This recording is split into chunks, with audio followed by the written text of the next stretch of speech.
ಎಲ್ಲರಿಗೂ ನಮಸ್ಕಾರ. ನಾನು ನಿಮ್ಮ ರಾಮಚಂದ್ರ. ಕನ್ನಡ ಮಿತ್ರ ಯೂಟ್ಯೂಬ್ ಚಾನಲ್ಗೆ ಸ್ವಾಗತ. ಪ್ರೀತಿಯ 10ನೇ ತರಗತಿ ಮಕ್ಕಳೇ, ನಾಳೆನೇ ನಿಮ್ಮ ಸೋಷಿಯಲ್ ಸೈನ್ಸ್ ಎಕ್ಸಾಮ್ ನಡೀತಾ ಇದೆ. ಅದಕ್ಕೆ ಸಂಬಂಧಪಟ್ಟಂತೆ ನಾನು ಇಲ್ಲಿ ಇಂಪಾರ್ಟೆಂಟ್ ಕ್ವಶನ್ಸನ್ನು ನೀಡ್ತಾ ಇದ್ದೀನಿ. ಬನ್ನಿ ಅದನ್ನು ಗಮನಿಸೋಣ. ಮೊದಲನೇ ಮುಖ್ಯ ಪ್ರಶ್ನೆ ಬಹು ಆಯ್ಕೆ ಪ್ರಶ್ನೆಗಳು. ಇಲ್ಲಿ ಮೊದಲನೇ ಪ್ರಶ್ನೆ, ಎರಡನೇ ಮಹಾಯುದ್ಧದ ನಂತರ ಶೀತಲ ಸಮರದಲ್ಲಿ ತೊಡಗಿದ ರಾಷ್ಟ್ರಗಳು. ಇಲ್ಲಿ ಆಪ್ಷನ್ಸು: ಅಮೆರಿಕ ಸಂಯುಕ್ತ ಸಂಸ್ಥಾನ ಮತ್ತು ಚೀನಾ, ಅಮೆರಿಕ ಸಂಯುಕ್ತ ಸಂಸ್ಥಾನ ಮತ್ತು ಜಪಾನ್, ಸೋವಿಯತ್ ರಷ್ಯಾ ಮತ್ತು ಚೀನಾ, ಅಮೆರಿಕ ಸಂಯುಕ್ತ ಸಂಸ್ಥಾನ ಮತ್ತು ಸೋವಿಯತ್ ರಷ್ಯಾ. ಇಲ್ಲಿ ಸರಿಯಾದ ಉತ್ತರ ಆಪ್ಷನ್ ಡಿ, ಅಮೆರಿಕ ಸಂಯುಕ್ತ ಸಂಸ್ಥಾನ ಮತ್ತು ಸೋವಿಯತ್ ರಷ್ಯಾಗಳು ಶೀತಲ ಸಮರದಲ್ಲಿ ತೊಡಗಿಕೊಂಡವು. ಮುಂದಿನ ಪ್ರಶ್ನೆ, ಹದಿನಾಡು ಎಂಬ ಪಾಳೆಪಟ್ಟಿನ ಮಹಾರಾಣಿ ತನ್ನ ಮಗಳನ್ನು ಯದುರಾಯನಿಗೆ ಕೊಟ್ಟು ಮದುವೆ ಮಾಡಿದಳು, ಏಕೆಂದರೆ? ಆಪ್ಷನ್ಸು: ಮಾರನಾಯಕನು ಯದುರಾಯನಿಗೆ ಮಗಳನ್ನು ಕೊಡಬೇಕೆಂದು ಮಹಾರಾಣಿಗೆ ಆಜ್ಞೆ ಮಾಡಿದ್ದನು, ಯದುರಾಯನು ಸುಂದರವಾಗಿದ್ದನು ಮತ್ತು ಮಹಾರಾಣಿಯ ಮಗಳು ಅವನನ್ನು ಪ್ರೀತಿಸುತ್ತಿದ್ದಳು, ಚಾಮರಾಜನು ಯದುರಾಯನಿಗೆ ಮಗಳನ್ನು ಕೊಡುವಂತೆ ಮಹಾರಾಣಿಯನ್ನು ಒತ್ತಾಯಿಸಿದನು, ಯದುರಾಯನು ಮಾರನಾಯಕನನ್ನು ಕೊಂದು ಮಹಾರಾಣಿಗೆ ಸಹಾಯ ಮಾಡಿದನು. ಸರಿಯಾದ ಉತ್ತರ ಆಪ್ಷನ್ ಡಿ, ಯದುರಾಯನು ಮಾರನಾಯಕನನ್ನು ಕೊಂದು ಮಹಾರಾಣಿಗೆ ಸಹಾಯ ಮಾಡಿದನು. ಇದು ಸರಿಯಾದ ಉತ್ತರ. ಮುಂದೆ ಮೂರನೇ ಪ್ರಶ್ನೆ, ವಿಶ್ವ ಆರೋಗ್ಯ ಸಂಸ್ಥೆಯ ಮುಖ್ಯ ಕಚೇರಿ ಇರುವುದು? ನ್ಯೂಯಾರ್ಕ್ನಲ್ಲಿ, ಪ್ಯಾರಿಸ್ನಲ್ಲಿ, ರೋಮ್ನಲ್ಲಿ, ಜಿನೇವಾದಲ್ಲಿ. ಸರಿಯಾದ ಉತ್ತರ option D, ಜಿನೇವಾದಲ್ಲಿ. Next,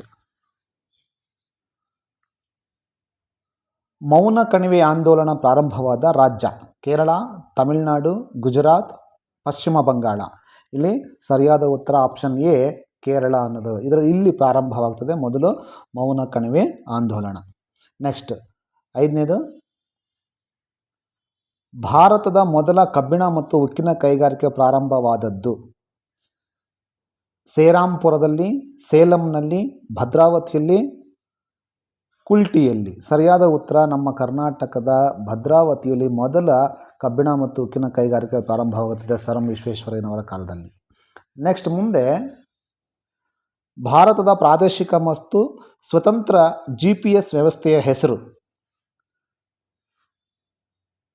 ಸ್ಪುತ್ನಿಕ್, path finder, NavIC, ಮೈತ್ರಿ. ಇಲ್ಲಿ ಸರಿಯಾದ ಉತ್ತರ ಆಪ್ಷನ್ ಸಿ, ನಾವಿಕ್.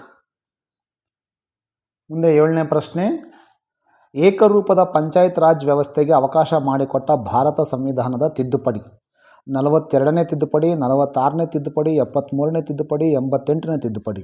ಇಲ್ಲಿ ಸರಿಯಾದ ಉತ್ತರ ಆಪ್ಷನ್ ಡಿ, 78ನೇ ತಿದ್ದುಪಡಿ. ನೆಕ್ಸ್ಟ್, 8, ಜಿಲ್ಲಾ ಕೈಗಾರಿಕಾ ಕೇಂದ್ರಗಳು ಸ್ಥಾಪನೆಯಾದ ವರ್ಷ? 1975, 76, 77, 78. ಇಲ್ಲಿ ಸರಿಯಾದ ಉತ್ತರ ಆಪ್ಷನ್ ಡಿ, 1978. ನೆಕ್ಸ್ಟ್, ಒಂದು ವಾಕ್ಯದ ಪ್ರಶ್ನೆಗಳನ್ನು ನೋಡೋಣ. ಮಹಲ್ ಎಂದರೇನು? ಬಹಳ ಸುಲಭವಾಗಿರುವಂಥ ಪ್ರಶ್ನೆ. ಮಹಲ್ ಎಂದರೆ ತಾಲೂಕು ಎಂದರ್ಥ. ನೆಕ್ಸ್ಟ್, ಮುಂದಿನ ಪ್ರಶ್ನೆ, ಸೋಷಿಯಲಿಸ್ಟರು ಮತ್ತು ಕಮ್ಯುನಿಸ್ಟರನ್ನು ಹಿಟ್ಲರನ್ನು ಹೇಗೆ ಹತ್ತಿಕ್ಕಿದನು?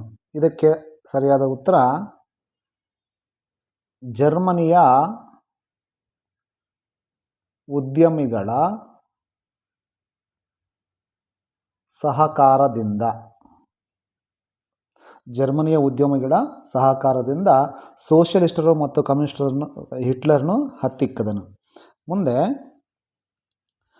ದ್ವಿತೀಯ ಮಹಾಯುದ್ಧದ ಬಳಿಕ ಮಕ್ಕಳ ಕ್ಷೇಮಾಭಿವೃದ್ಧಿಗಾಗಿ ಸ್ಥಾಪನೆಯಾದ ವಿಶ್ವಸಂಸ್ಥೆ ಆಶ್ರಯದ ಸಂಸ್ಥೆ ಯಾವುದು? ಇದಕ್ಕೆ ಸರಿಯಾದ ಉತ್ತರ ಯುನಿಸೆಫ್. ಈ ಒಂದು ಸಂಸ್ಥೆಯೇ ಸ್ಥಾಪನೆ ಮಾಡ್ತಾರೆ. ನೆಕ್ಸ್ಟ್, ಅಸ್ಪೃಶ್ಯತೆ ಹಿಂದೂ ಸಮಾಜಕ್ಕೆ ಹತ್ತಿದ ಕಳಂಕ ಎಂದು ಹೇಳಿದವರು ಯಾರು? ಇದಕ್ಕೆ ಸರಿಯಾದ ಉತ್ತರ ಇಲ್ಲಿ ಬರೀತೀನಿ ನೋಡಿ ಮಕ್ಕಳೇ, ಮಹಾತ್ಮ ಗಾಂಧೀಜಿಯವರು ಅಸ್ಪೃಶ್ಯತೆ ಹಿಂದೂ ಸಮಾಜಕ್ಕೆ ಹತ್ತಿದ ಕಳಂಕ ಎಂದು ಹೇಳುತ್ತಾರೆ. ಮುಂದೆ, ಪ್ರಸವ ಪೂರ್ವ ಲಿಂಗ ಪರೀಕ್ಷೆ ಪ್ರತಿಬಂಧಕ ಕಾಯ್ದೆಯನ್ನು ಜಾರಿಗೆ ತರಲಾಗಿದೆ, ಏಕೆ? ಇದನ್ನು ಯಾಕೆ ಜಾರಿ ಮಾಡ್ತಾರಂದರೆ, ಭ್ರೂಣ ಹತ್ಯೆ ತಡೆಗಟ್ಟುವುದಕ್ಕೆ ಇದನ್ನು ಜಾರಿ ಮಾಡ್ತಾರೆ, ಭ್ರೂಣ ಹತ್ಯೆ ತಡೆಗಟ್ಟಲು. ನೆಕ್ಸ್ಟ್, ನಿರ್ಗಮನ ಮಾನ್ಸೂನ್ ಮಾರುತಗಳ ಕಾಲದಲ್ಲಿ ಬಂಗಾಳ ಕೊಲ್ಲಿಯಲ್ಲಿ ಆವರ್ತ ಮಾರುತಗಳು ಉಂಟಾಗಲು ಕಾರಣವೇನು? ಇದಕ್ಕೆ ಉತ್ತರ ಇಲ್ಲಿ ಬರೀತೀನಿ ನೋಡಿ ಮಕ್ಕಳೇ. ಭೂಮಿ ಮತ್ತು ಸಾಗರಗಳ ನಡುವಿನ ಉಷ್ಣಾಂಶ ಮತ್ತು ಒತ್ತಡಗಳ ವ್ಯತ್ಯಾಸದಿಂದ ನಿರ್ಗಮನ ಮಾನ್ಸೂನ್ ಮಾರುತಗಳ ಕಾಲದಲ್ಲಿ ಬಂಗಾಳ ಕೊಲ್ಲಿಯಲ್ಲಿ ಆವರ್ತ ಮಾರುತಗಳು ಉಂಟಾಗುತ್ತವೆ. ನೆಕ್ಸ್ಟ್, ಆಯವ್ಯಯವನ್ನು ವ್ಯಾಖ್ಯಾನಿಸಿ. ಇದಕ್ಕೆ ಸರಿಯಾದ ಉತ್ತರ ಸರ್ಕಾರಗಳ ಒಂದು ವರ್ಷದ ಅವಧಿಯ ಆದಾಯ ಮತ್ತು ವೆಚ್ಚಗಳ ಅಂದಾಜು ಪಟ್ಟಿಯನ್ನು ಆಯವ್ಯಯ ಎಂದು ಕರೆಯುತ್ತೇವೆ. ನೆಕ್ಸ್ಟ್, ನಾನು ಭವಿಷ್ಯದಲ್ಲಿ ಮನೆ ಕಟ್ಟಬೇಕಿದೆ, ಅದಕ್ಕಾಗಿ ಈಗಿನಿಂದಲೇ ಉಳಿತಾಯ ಮಾಡಲು ತೆರೆಯಬೇಕಾದ ಅತ್ಯಂತ ಸೂಕ್ತ ಬ್ಯಾಂಕ್ ಖಾತೆ ಯಾವುದು? ಇದಕ್ಕೆ ಸರಿಯಾದ ಉತ್ತರ ಆವರ್ತ ಠೇವಣಿ. ಇದಿಷ್ಟು 1 ಮಾರ್ಕ್ ಕ್ವಶನ್ಸ್ ಆಯಿತು ಮಕ್ಕಳೇ. ಈಗ ಪ್ರತಿಯೊಂದು ಪ್ರಶ್ನೆಗೂ 2 ರಿಂದ 4 ವಾಕ್ಯಗಳಲ್ಲಿ ಅಥವಾ ಅಂಶಗಳಲ್ಲಿ ಉತ್ತರವನ್ನು ಬರೆಯಬೇಕಾಗಿರುವಂಥದ್ದು. ಒಂದೊಂದನ್ನಾಗಿ ಇಲ್ಲಿ ನಾವು ನೋಡೋಣ. ಲೂಥರ್ ಗುಲಿಕ್ರ ಪೋಸ್ಟ್ ಕಾರ್ಪ್ ದೃಷ್ಟಿಕೋನದ ಪ್ರಕಾರ ಸಾರ್ವಜನಿಕ ಆಡಳಿತ ವ್ಯಾಪ್ತಿಯನ್ನು ವಿವರಿಸಿ. ಯೋಜಿಸುವಿಕೆ, ಸಂಘಟಿಸುವಿಕೆ, ಸಿಬ್ಬಂದಿಗಳ ಪೂರೈಕೆ, ನಿರ್ದೇಶಿಸುವಿಕೆ, ಸಮನ್ವಯಗೊಳಿಸುವಿಕೆ, ವರದಿ ನೀಡುವಿಕೆ, ಆಯವ್ಯಯ ರಚನೆ. ಅಥವಾ ಇನ್ನೊಂದು ಪ್ರಶ್ನೆಯಲ್ಲಿ ಆಪ್ಷನ್ ಕ್ವಶನ್ ಕೊಟ್ಟಿದ್ದಾರೆ.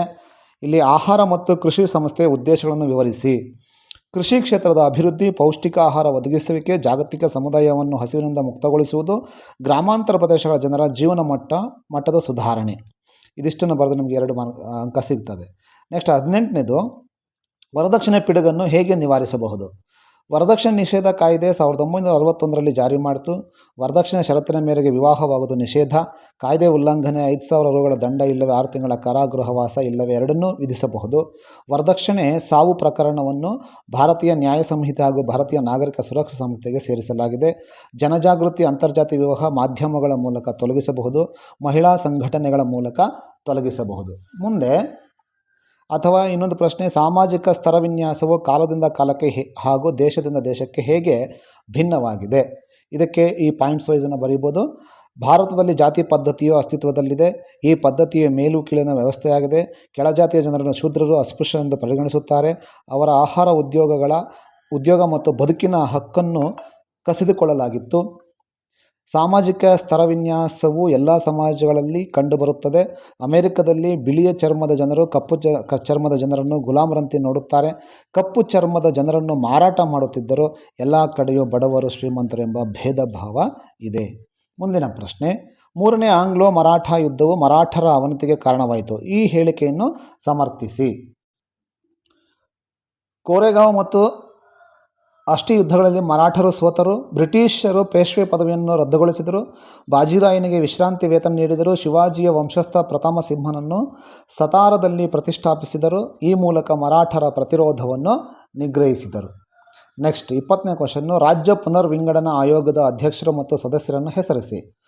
ಫಜಲ್ ಅಲಿ ಅಧ್ಯಕ್ಷರು, MN ಕುಂಜ್ರು ಮತ್ತು KM ಫಣಿಕ್ಕರ್ ಸದಸ್ಯರಾಗಿದ್ದರು. ನೆಕ್ಸ್ಟ್ 21ನೇದು, ಭಾರತದಲ್ಲಿ ಬೆಳೆ ಮಾದರಿಯನ್ನು ಪ್ರಭಾವಿಸುವ ನೈಸರ್ಗಿಕ ಮತ್ತು ಸಾಮಾಜಿಕ ಅಂಶಗಳನ್ನು ತಿಳಿಸಿ. ನೈಸರ್ಗಿಕ ಅಂಶಗಳು ಯಾವುದು ಅಂದರೆ ಭೂಸ್ವರೂಪ, ವಾಯುಗುಣ, ಮಳೆ. ಸಾಮಾಜಿಕ ಅಂಶಗಳು ಸಂಪ್ರದಾಯ, ಮೂಢನಂಬಿಕೆ, ಅನಕ್ಷರತೆ. ನೆಕ್ಸ್ಟ್ 22ನೇದು, ಮಳೆ ನೀರು ಕೊಯ್ಲಿನ ಪ್ರಾಮುಖ್ಯತೆಯನ್ನು ವಿವರಿಸಿ. ನೀರು ಅತಿ ಅಮೂಲ್ಯವಾದದ್ದು. ಭಾರತದಲ್ಲಿ ಜಲಸಂಪತ್ತಿನ ಹಂಚಿಕೆಯು ತಾರತಮ್ಯಗಳಿಂದ ಕೂಡಿದೆ. ಹೆಚ್ಚು ಮಳೆ ಬೀಳುವ ಪ್ರದೇಶಗಳು ಮಳೆರಹಿತ ಪ್ರದೇಶಗಳಾಗುತ್ತವೆ. ಮಳೆಗಾಲದ ಅವಧಿ ಕಡಿಮೆಯಾಗಿದೆ. ಬೇಸಿಗೆಯಲ್ಲಿ ನೀರಿನ ಕೊರತೆ ಕಂಡುಬರುತ್ತದೆ. ಜಲಕ್ಷಾಮದ ಪರಿಹಾರಕ್ಕೆ ಸರಳ ಮಾರ್ಗವಾಗಿವೆ. ನೆಕ್ಸ್ಟ್ 23ನೇ ಪ್ರಶ್ನೆ, ನೀತಿ ಆಯೋಗದ ಉದ್ದೇಶಗಳಾವುವು? ಭಾರತ ಸರ್ಕಾರದ ಅತ್ಯುನ್ನತ ಸಾರ್ವಜನಿಕ ಚಿಂತಕರ ಚಾವಡಿಯಾಗಿ ಕಾರ್ಯನಿರ್ವಹಿಸುತ್ತದೆ. ಆರ್ಥಿಕ ಅಭಿವೃದ್ಧಿಯನ್ನು ವೇಗಗೊಳಿಸುವ ನೋಡಲ್ ಏಜೆನ್ಸಿಯಾಗಿ ಕಾರ್ಯನಿರ್ವಹಣೆ. ಕೆಳಮಟ್ಟದ ಸಂಪನ್ಮೂಲಗಳ ಸರಿಯಾದ ಬಳಕೆ. ರಾಜ್ಯ ಸರ್ಕಾರಗಳು ಒಳಗೊಳ್ಳುವ ಮೂಲಕ ಸಹಕಾರಿ ಒಕ್ಕೂಟ. ನೆಕ್ಸ್ಟ್, ಉದ್ಯಮಶೀಲತೆಯು ಒಂದು ಸೃಜನಾತ್ಮಕ ಕಾರ್ಯವಾಗಿದೆ, ಸಮರ್ಥಿಸಿ. ಕಷ್ಟ ಸಾಧ್ಯವಾದುದನ್ನು ಗುರುತಿಸಿ ಕಾರ್ಯರೂಪಕ್ಕೆ ತರುವುದು. ಗೊಂದಲಮಯ, ವಿರೋಧಾತ್ಮಕ, ಅಸ್ತವ್ಯಸ್ತತೆಯಿಂದ ಕೂಡಿದ ಅವಕಾಶಗಳನ್ನು ಗುರುತಿಸಿ ಕಾರ್ಯರೂಪಕ್ಕೆ ತರುವುದು. ಅವಕಾಶಗಳನ್ನು ಹುಡುಕಿ ನಷ್ಟಗಳನ್ನು ಲೆಕ್ಕಾಚಾರ ಹಾಕಿ ಅದರಿಂದ ಲಾಭ ಪಡೆಯಲು ಸಾಹಸ ಕಾರ್ಯವನ್ನು ಸ್ಥಾಪಿಸುವುದು. ಮುಂದೆ ಪ್ರತಿಯೊಂದು ಪ್ರಶ್ನೆಗೂ 3ರಿಂದ 6 ವಾಕ್ಯಗಳಲ್ಲಿ ಉತ್ತರ ಅಥವಾ ಅಂಶಗಳಲ್ಲಿ ಉತ್ತರಿಸಿ. ಡಚ್ಚರ ವಿರುದ್ಧದ ಮಾರ್ತಾಂಡವರ್ಮನ ಹೋರಾಟವನ್ನು ವಿವರಿಸಿ. 1758ರವರೆಗೆ ವೈನಾಡ್ ಸಂಸ್ಥಾನವನ್ನು ಆಳಿದನು. ಡಚ್ಚರಿಂದ ತನ್ನ ಸಂಸ್ಥಾನವನ್ನು ರಕ್ಷಿಸಿದನು. ರಾಜಧಾನಿಯನ್ನು ತಿರುವನಂತಪುರಕ್ಕೆ ಸ್ಥಳಾಂತರಿಸಿದನು. ಕರಿಮೆಣಸಿನ ವ್ಯಾಪಾರದಲ್ಲಿ ಹಿಡಿತ ಸಾಧಿಸುತ್ತಿದ್ದ ಡಚ್ಚರನ್ನು ತಡೆಗಟ್ಟಿದ್ದನು. ಡಚ್ಚರು ತಿರುವಾಂಕೂರಿನ ಮೇಲೆ ಆಕ್ರಮಣ ಮಾಡಿದಾಗ ಡಚ್ ಕೂಟವನ್ನು ಸೋಲಿಸಿದನು. ನೆಡುಮಂಗಡ ಮತ್ತು ಕೊಟ್ಟಾರಕ ವ್ಯಾಪಾರಿ ಕೇಂದ್ರಗಳನ್ನು ವಶಪಡಿಸಿಕೊಂಡನು. 1741ರಲ್ಲಿ ಡಚ್ಚರು ತಿರುವಾಂಕೂರಿನ ಮೇಲೆ ಯುದ್ಧ ಸಾರಿದರು. ಮಾರ್ತಾಂಡವರ್ಮ ಡಚ್ಚರನ್ನು ಹಿಮ್ಮೆಟ್ಟಿಸಿದನು. 1753ರ ಒಪ್ಪಂದದ ಪ್ರಕಾರ ಡಚ್ಚರು ಸಂಪೂರ್ಣ ಅಧಿಕಾರವನ್ನು ಒಪ್ಪಿಸಿ ಶರಣಾದರು. ಅಥವಾ ಇನ್ನೊಂದು ಪ್ರಶ್ನೆಯಲ್ಲಿ ಆಪ್ಷನ್ ಕ್ವಶನ್ ಇದೆ. ಇಲ್ಲಿ ಭಾರತದಲ್ಲಿ ಬ್ರಿಟಿಷ್ ಶಿಕ್ಷಣದಿಂದ ಉಂಟಾದ ಪರಿಣಾಮಗಳನ್ನು ವಿವರಿಸಿ. ಆಧುನಿಕತೆ, ಜಾತ್ಯತೀತತೆ, ಪ್ರಜಾಪ್ರಭುತ್ವ ಮತ್ತು ವೈಜ್ಞಾನಿಕ ಆಲೋಚನಾ ಕ್ರಮದ ಬೆಳವಣಿಗೆ. ರಾಷ್ಟ್ರೀಯವಾದಿ ದೃಷ್ಟಿಕೋನದ ಬೆಳವಣಿಗೆ. ಸ್ಥಳೀಯ ಭಾಷೆಗಳು ಮತ್ತು ಸಾಹಿತ್ಯ ರಚನೆಗೆ ಪ್ರೋತ್ಸಾಹ. ವೃತ್ತಪತ್ರಿಕೆಗಳು ಹುಟ್ಟಿ ಬೆಳೆಯಲಾರಂಭಿಸಿದವು. ಹೊಸ ಸಾಮಾಜಿಕ ಮತ್ತು ಧಾರ್ಮಿಕ ಸುಧಾರಣಾ ಚಳವಳಿಗಳು ಹುಟ್ಟಿಕೊಂಡವು. ಭಾರತೀಯ ವಿದ್ಯಾವಂತರ ಆಲೋಚನೆ ಕ್ರಮಗಳನ್ನು ನಾವೀನ್ಯತೆ ಉಂಟಾಯಿತು. ಭಾರತೀಯ ಸಾಂಸ್ಕೃತಿಕ ಪರಂಪರೆಗಳ ಅರಿವು ಉಂಟಾಯಿತು. ನೆಕ್ಸ್ಟ್ ಇನ್ನೊಂದು ಪ್ರಶ್ನೆ, ಪ್ರವಾಹದಿಂದ ಉಂಟಾಗುವ ಪರಿಣಾಮಗಳಾವು. ಇದು 3 ಅಂಕದ ಪ್ರಶ್ನೆ ಆಗಿರುವಂಥದ್ದು. ಜನರ ಆಸ್ತಿ ಪಾಸ್ತಿ ಹಾನಿಯಾಗುತ್ತದೆ. ಭೂಮಿ ಮತ್ತು ಬೆಳೆ ಹಾನಿ. ದೂರಸಂಪರ್ಕ, ವಿದ್ಯುತ್ ಪೂರೈಕೆ, ಸಾರಿಗೆ ಸೌಲಭ್ಯ ಅಸ್ತವ್ಯಸ್ತ. ಮಣ್ಣಿನ ಮೇಲ್ಭಾಗವು ಕೊಚ್ಚಿ ಹೋಗುತ್ತದೆ. ಗಿಡಮರಗಳು ಹಾನಿಗೊಳಗಾಗುತ್ತವೆ. ರೋಗಗಳ ಉಲ್ಬಣ. ಅಥವಾ ಭಾರತದಲ್ಲಿ ರಸ್ತೆಗಳ ಪ್ರಾಮುಖ್ಯತೆ ಏನು? ಭಾರತ ಹಳ್ಳಿಗಳ ದೇಶ. ಹಳ್ಳಿಯ ಮತ್ತು ಕೃಷಿ ಅಭಿವೃದ್ಧಿಗೆ ಅವಶ್ಯಕ. ಹಳ್ಳಿಗಳಿಗೆ ಅವಶ್ಯಕ ವಸ್ತುಗಳನ್ನು ಪೂರೈಸಲು ಸಹಾಯಕ. ರೈಲು ಸಾರಿಗೆಗೆ ಪೂರಕವಾಗಿದೆ. ಕೃಷಿ ಉತ್ಪನ್ನಗಳನ್ನು ಮಾರುಕಟ್ಟೆಗೆ ಸಾಗಿಸಲು ಸಹಾಯಕ. ಸರಕು ಸಾಗಾಣಿಕೆಗೆ ಸಹಾಯಕ. ನೆಕ್ಸ್ಟ್ 27ನೇ ಪ್ರಶ್ನೆ, ಅಂಚೆ ಕಚೇರಿಗಳು ಹಲವಾರು ಹಣಕಾಸು ಸೇವೆಗಳನ್ನು ಒದಗಿಸುತ್ತವೆ, ವಿವರಿಸಿ. ರಾಷ್ಟ್ರೀಯ ಉಳಿತಾಯ ಪತ್ರಗಳನ್ನು ನೀಡುತ್ತದೆ. ಅಂಚೆ ಉಳಿತಾಯ ಖಾತೆಗಳನ್ನು ಆರಂಭಿಸಿದೆ. ಕಿಸಾನ್ ವಿಕಾಸ ಪತ್ರಗಳನ್ನು ನೀಡುತ್ತದೆ. ಅಂಚೆ ವಿಮೆ ಯೋಜನೆ, ನಿವೃತ್ತಿ ವೇತನ ಯೋಜನೆ, ಹಣವನ್ನು ವರ್ಗಾಯಿಸುವುದು, ವಿವಿಧ ಬಿಲ್ಗಳನ್ನು ಪಾವತಿಸುವುದು, ATM ಸೇವೆ. ನೆಕ್ಸ್ಟ್ ಆಪ್ಷನ್ ಕ್ವಶನ್ ಇದರಲ್ಲಿ, ಸ್ವಯಂ ಉದ್ಯೋಗ ಪ್ರಾರಂಭಿಸಲು ಉದ್ಯಮಿಗಳಿಗೆ ಹಲವಾರು ಹಣಕಾಸು ಸಂಸ್ಥೆಗಳು ಸಾಲ ನೀಡುತ್ತವೆ, ವಿವರಿಸಿ.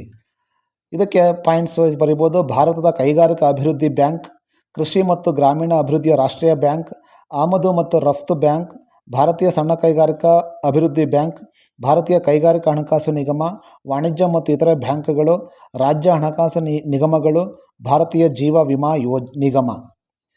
ನೆಕ್ಸ್ಟ್ 28ನೇ ಪ್ರಶ್ನೆ, ಸಾರ್ವಜನಿಕ ಹಣಕಾಸು ವೈಯಕ್ತಿಕ ಹಣಕಾಸಿಗಿಂತ ಭಿನ್ನವಾಗಿದೆ, ಹೇಗೆ?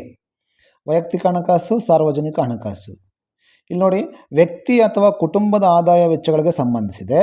ಇದು ಸರ್ಕಾರದ ಆದಾಯ ವೆಚ್ಚಗಳಿಗೆ ಸಂಬಂಧಿಸಿದೆ. ಆದಾಯಕ್ಕೆ ತಕ್ಕಂತೆ ವೆಚ್ಚ ಮಾಡಲಾಗುತ್ತದೆ. ವೆಚ್ಚಗಳಿಗೆ ತಕ್ಕಂತೆ ಆದಾಯವನ್ನು ಹೊಂದಿಸಲಾಗುತ್ತದೆ.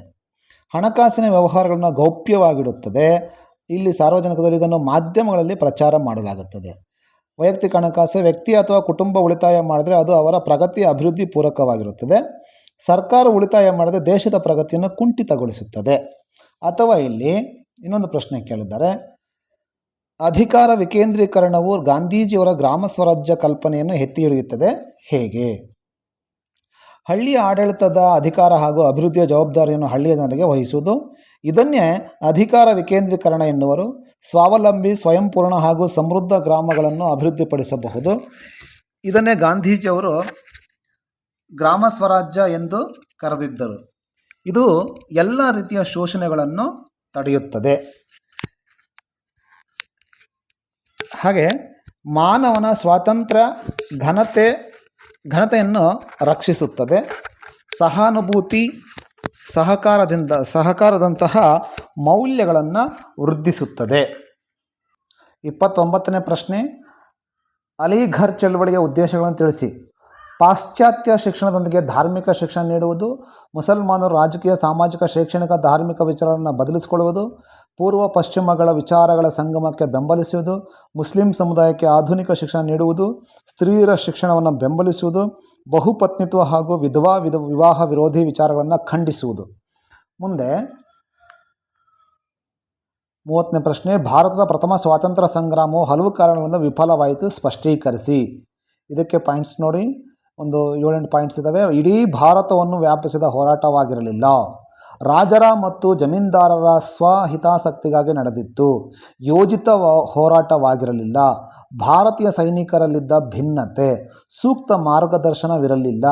ವ್ಯವಸ್ಥಿತ ಸಂಘಟನೆಯ ಕೊರತೆ ಇತ್ತು. ಸೂಕ್ತ ಸೇನಾ ನಾಯಕತ್ವ ಮತ್ತು ಶಿಸ್ತಿನ ಕೊರತೆ ಇತ್ತು. ಹೋರಾಟಗಾರರಲ್ಲಿ ನಿಶ್ಚಿತ ಗುರಿ ಇರಲಿಲ್ಲ. ಹಲವು ದೇಶೀಯ ರಾಜರು ಬ್ರಿಟಿಷರಿಗೆ ನಿಷ್ಠೆ ತೋರಿದರು. ಸಿಪಾಯಿಗಳು ಮಾಡಿದ ಲೂಟಿ ದರೋಡೆಗಳಿಂದ ಜನರ ವಿಶ್ವಾಸ ಕಳೆದುಕೊಂಡರು. ಭಾರತದ ವಿದೇಶಾಂಗ ನೀತಿಯ ಮೂಲ ತತ್ವಗಳನ್ನು ವಿವರಿಸಿ. ಇದಕ್ಕೆ ವಸಾಹತುಶಾಹಿತ್ವಕ್ಕೆ ವಿರೋಧ, ಸಾಮ್ರಾಜ್ಯಶಾಹಿತ್ವಕ್ಕೆ ವಿರೋಧ, ವರ್ಣಭೇದ ನೀತಿಗೆ ವಿರೋಧ, ಅಲಿಪ್ತ ನೀತಿ, ಆಫ್ರಿಕಾ ಮತ್ತು ಏಷ್ಯಾದ ಪ್ರಗತಿಗೆ ಪ್ರಥಮ ಆದ್ಯತೆ, ನಿಶಸ್ತ್ರೀಕರಣಕ್ಕೆ ಬೆಂಬಲ, ವಿಶ್ವಸಂಸ್ಥೆ ಮತ್ತು ವಿಶ್ವಶಾಂತಿಗೆ ಬೆಂಬಲ. ಮುಂದೆ ನಿರುದ್ಯೋಗಕ್ಕೆ ಕಾರಣಗಳನ್ನು ನಿರೂಪಿಸಿ. ಅತಿಯಾದ ಜನಸಂಖ್ಯೆ, ಯಾಂತ್ರೀಕರಣ, ಅತಿಯಾದ ಶ್ರಮ ವಿಭಜನೆ, ಸಾಮಾಜಿಕ ಅಸಮಾನತೆ, ಬಂಡವಾಳದ ಕೊರತೆ, ಅನಕ್ಷರತೆ. ನೆಕ್ಸ್ಟ್ ಮುಂದೆ ನಿತ್ಯ ಹರಿದ್ವರ್ಣದ ಕಾಡುಗಳು ಮತ್ತು ಮಾನ್ಸೂನ್ ಕಾಡುಗಳ ನಡುವಿನ ವ್ಯತ್ಯಾಸಗಳಾವುವು? ನೋಡಿ, ಇಲ್ಲಿ ನಿತ್ಯ ಹರಿದ್ವರ್ಣದ ಅರಣ್ಯಗಳು, ಇಲ್ಲಿ ಮಾನ್ಸೂನ್ ಅರಣ್ಯಗಳು. ಮೊದಲನೇ ಪಾಯಿಂಟು 250 ಸೆಂಟಿಮೀಟರ್ಗಿಂತ ಅಧಿಕ ಮಳೆ ಬೀಳುವ ಪ್ರದೇಶಗಳಲ್ಲಿ ಹರಡಿವೆ. ಇದು 75ರಿಂದ 250 ಸೆಂಟಿಮೀಟರ್ ಮಳೆ ಬೀಳುವ ಪ್ರದೇಶಗಳಲ್ಲಿ ಹರಡಿವೆ. ಪಶ್ಚಿಮ ಘಟ್ಟಗಳು ಅಸ್ಸಾಂ, ಮೇಘಾಲಯ, ತ್ರಿಪುರ, ಮಣಿಪುರ, ಅಂಡಮಾನ್ ನಿಕೋಬಾರ್ ಹಾಗೂ ಲಕ್ಷದ್ವೀಪಗಳಲ್ಲಿ ಕಂಡುಬರುತ್ತದೆ. ಭಾರತದಲ್ಲಿ ಅತಿ ಹೆಚ್ಚು ವಿಸ್ತಾರವಾಗಿ ಹರಡಿದೆ. ವರ್ಷವಿಡೀ ಹಸಿರಾಗಿರುತ್ತವೆ. ನಿರ್ದಿಷ್ಟ ಒಣಹವೆಯ ಋತುವಿನಲ್ಲಿ ಎಲೆ ಉದುರಿಸುತ್ತವೆ. ಸಮುದ್ರ ಮಟ್ಟದಿಂದ 900 ಅಡಿಗಳಿಗಿಂತ ಕಡಿಮೆ ಎತ್ತರವಿರುವ ಪ್ರದೇಶಗಳಲ್ಲಿ ಕಂಡುಬರುತ್ತವೆ. ಭಾರತದ ಒಟ್ಟು ಅರಣ್ಯ ಪ್ರದೇಶದ 65.50% ಭಾಗದಲ್ಲಿ ಹರಡಿವೆ. ಮುಂದೆ 8 ವಾಕ್ಯಗಳಲ್ಲಿ ಉತ್ತರ ಬರೆಯುವಂಥದ್ದು ಅಥವಾ ಅಂಶಗಳಲ್ಲಿ ಬರೆಯುವಂಥದ್ದು. ಕಿತ್ತೂರಿನ ಸ್ವಾತಂತ್ರ್ಯ ಹೋರಾಟದಲ್ಲಿ ಸಂಗೊಳ್ಳಿ ರಾಯಣ್ಣನ ಪಾತ್ರವನ್ನು ವಿವರಿಸಿ. ಕಿತ್ತೂರಿನ ಸ್ವಾತಂತ್ರ್ಯಕ್ಕಾಗಿ ಹೋರಾಡುವುದು ತನ್ನ ಆದ್ಯ ಕರ್ತವ್ಯವೆಂದು ಭಾವಿಸಿದ್ದನು. ಚೆನ್ನಮ್ಮನ ಜೊತೆಯಲ್ಲಿ ಬ್ರಿಟಿಷರ ವಿರುದ್ಧ ಹೋರಾಡಿದ್ದನು. ಸೈನಿಕರನ್ನು ಸಂಘಟಿಸಿದನು. ಗುಪ್ತ ಸಭೆಗಳನ್ನು ನಡೆಸಿದನು. ತಾಲೂಕು ಕಚೇರಿಗಳು ಮತ್ತು ಖಜಾನೆಗಳನ್ನು ಲೂಟಿ ಮಾಡಿದನು. ನಂದಗಡ, ಖಾನಾಪುರ ಮತ್ತು ಸಂಪಗಾವಿಗಳಲ್ಲಿ ಕಾರ್ಯಾಚರಣೆ. ಬ್ರಿಟಿಷರು ರಾಯಣ್ಣನನ್ನು ಸೆರೆಹಿಡಿಯಲು ದೇಸಾಯಿಗಳನ್ನು ಪ್ರೋತ್ಸಾಹಿಸಿದರು. ಸಂಚಿಗೆ ಬಲಿಯಾದ ರಾಯಣ್ಣನನ್ನು ಬ್ರಿಟಿಷರು ಬಂಧಿಸಿದರು. ರಾಯಣ್ಣನನ್ನು ನಂದಗಡದಲ್ಲಿ ಗಲ್ಲಿಗೇರಿಸಲಾಯಿತು. ಅಥವಾ ಅನಿ ಬೆಸೆಂಟರ ಸುಧಾರಣಾ ಕ್ರಮಗಳನ್ನು ವಿವರಿಸಿ. ಇವರು ಐರ್ಲೆಂಡ್ ದೇಶದ ಮಹಿಳೆ. ಥಿಯೋಸಾಫಿಕಲ್ ಸೊಸೈಟಿಯ ಕಾರ್ಯಗಳಿಗೆ ನವಚೈತನ್ಯ. ಭಾರತೀಯ ಸಂಸ್ಕೃತಿಯ ಬಗ್ಗೆ ಅಭಿಮಾನ ಬಿತ್ತಿದರು. ಸಮಾಜದಲ್ಲಿ ಸಮಾನತೆ ಮತ್ತು ವಿಶ್ವ ಸೋದರತೆಯನ್ನು ಅಭಿವೃದ್ಧಿಪಡಿಸಲು ಸಾಮರಸ್ಯ ಸಾಧಿಸಲು ಪ್ರಯತ್ನಪಟ್ಟರು. ಸ್ವಾತಂತ್ರ್ಯ ಚಳವಳಿಯನ್ನು ಬೆಂಬಲಿಸಿದರು. ನ್ಯೂ ಇಂಡಿಯಾ ಪತ್ರಿಕೆಯನ್ನು ಪ್ರಾರಂಭಿಸಿದರು. 1916ರಲ್ಲಿ ಹೋಮ್ ರೂಲ್ ಚಳವಳಿ ಪ್ರಾರಂಭಿಸಿದರು. 1917ರ ಕಾಂಗ್ರೆಸ್ ಅಧಿವೇಶನದ ಅಧ್ಯಕ್ಷೆಯಾಗಿದ್ದರು. ಭಾರತೀಯ ತಾತ್ವಿಕತೆಗೆ ಮತ್ತು ಸ್ವಾತಂತ್ರ್ಯ ಚಳವಳಿಗೆ ಅಪಾರ ಕೊಡುಗೆ ನೀಡಿದರು. ನೆಕ್ಸ್ಟ್ ಮುಂದೆ 35ನೇದು, ಮಣ್ಣಿನ ಸಂರಕ್ಷಣೆಯು ಅತ್ಯಂತ ಅವಶ್ಯಕವಾಗಿದೆ, ಏಕೆ? ನದಿಗಳಲ್ಲಿ ಹೂಳು ತುಂಬಿ ಪ್ರವಾಹ ಉಂಟಾಗುತ್ತದೆ. ನದಿಗಳು ತಮ್ಮ ಪಾತ್ರವನ್ನು ಬದಲಾಯಿಸುತ್ತವೆ. ಜಲಾಶಯ ಮತ್ತು ಕೆರೆಗಳ ನೀರಿನ ಸಂಗ್ರಹಣ ಸಾಮರ್ಥ್ಯ ಕಡಿಮೆಯಾಗುತ್ತದೆ. ಭೂಮಿಯಲ್ಲಿ ಇಂಗುವ ನೀರಿನ ಪ್ರಮಾಣ ಕಡಿಮೆಯಾಗುತ್ತದೆ. ಸ್ವಾಭಾವಿಕ ಚಿಲುಮೆಗಳು ಬತ್ತಿ ಹೋಗುತ್ತವೆ. ಕೃಷಿ ಉತ್ಪಾದನೆಯ ಮೇಲೆ ಪರಿಣಾಮ ಬೀರುತ್ತದೆ. ಮಣ್ಣಿನ ಫಲವತ್ತತೆ ಕಡಿಮೆಯಾಗುತ್ತದೆ. ಬರಗಾಲ ಸಂಭವಿಸುತ್ತದೆ. ನೆಕ್ಸ್ಟ್ ಇದಕ್ಕೆ ಆಪ್ಷನ್ ಕ್ವಶನ್ ಇದೆ. ಭಾರತದಲ್ಲಿ ಕೈಗಾರಿಕೆಗಳು ಕೆಲವೇ ಪ್ರದೇಶಗಳಲ್ಲಿ ಸ್ಥಾನೀಕರಣಗೊಂಡಿವೆ, ಏಕೆ? ಕಚ್ಚಾ ವಸ್ತುಗಳು, ಶಕ್ತಿ ಸಂಪನ್ಮೂಲಗಳು, ಮಾರುಕಟ್ಟೆ, ಸಂಚಾರ ಸೌಲಭ್ಯ, ಕಾರ್ಮಿಕರ ಪೂರೈಕೆ, ಬಂದರುಗಳ ಸೌಲಭ್ಯ, ಕಡಿಮೆ ದರದ ಭೂಮಿ ದೊರೆಯುವಿಕೆ, ತಾಂತ್ರಿಕತೆ, ಸರ್ಕಾರದ ನೀತಿ ನಿಯಮಗಳು. ಮುಂದೆ 36ನೇ ಪ್ರಶ್ನೆ, ಭಾರತದ ಸ್ವಾತಂತ್ರ್ಯ ಹೋರಾಟದಲ್ಲಿ ತೀವ್ರವಾದಿಗಳ ಪಾತ್ರವನ್ನು ತಿಳಿಸಿ. ಇಲ್ಲಿ ಮಂದಗಾಮಿಗಳನ್ನು ರಾಜಕೀಯ ಭಿಕ್ಷುಕರು ಎಂದು ಕರೆದರು. ಅರವಿಂದೋ ಘೋಷ್, ಬಾಲಗಂಗಾಧರ ತಿಲಕ್, ಬಿಪಿನ್ ಚಂದ್ರಪಾಲ್ ಪ್ರಮುಖರು.